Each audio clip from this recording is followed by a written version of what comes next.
பிரியமானவர்களே, லோத்துவும் ஆபிரகாமும் ஒன்றா இருக்கும்போது அவரோட ஆஸ்தி மிகுதியா இருந்துச்சாங்க.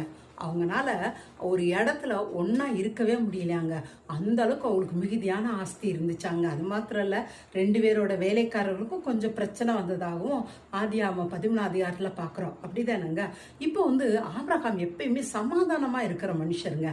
எனவே அவர் என்ன சொல்கிறாரு, லோத்தை பார்த்து, தம்பி நீ என்ன செய்யினா இந்த இடத்த எல்லாத்தையும் நீ பாரு, உனக்கு எங்கே பிரியமோ நீ அங்கே உன்னோட சொத்துக்கள், அதாவது உன்னோட அவன்கிட்ட ஆடு மாடுகள் வேலைக்காரர் அவளெல்லாம் கூட்டிகிட்டு போய் நீ இரு. அப்படின்னா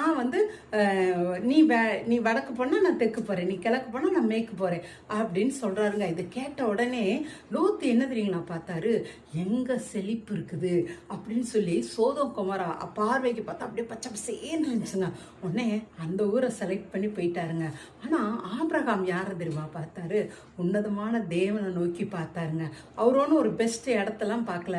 கர்த்தர் எனக்கு உதவி செய்வார், என்னோட தேவையெல்லாம் அவர் பார்த்து கொள்வார்னு சொல்லி யெகோவாயிரேன்னு சொல்லி அவருக்கு பின்னாடி வந்தாருங்க. அழகா கண்களுக்கு பார்வைக்கு அழகா இருந்த அந்த பச்சை பசேர்ன்னு இருந்த அந்த சோதம் குமரா சீக்கிரமா அழிஞ்சு போச்சு. அதனால லோத்தோட கனவெல்லாம் ஒன்றுலாம் போயிடுச்சுங்க.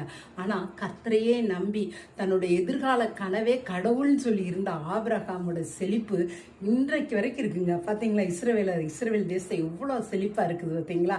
எனவே நம்முடைய கண்கள் மேலோட்டமா இல்லைங்க, எது செய்தாலும் கர்த்தரை மையமா வச்சு செய்து பாருங்களே, நிச்சயம் அந்த செழிப்பை நீங்களும் அனுபவிப்பீங்க. தேங்க்யூங்க. காட் பிளஸ் யூங்க.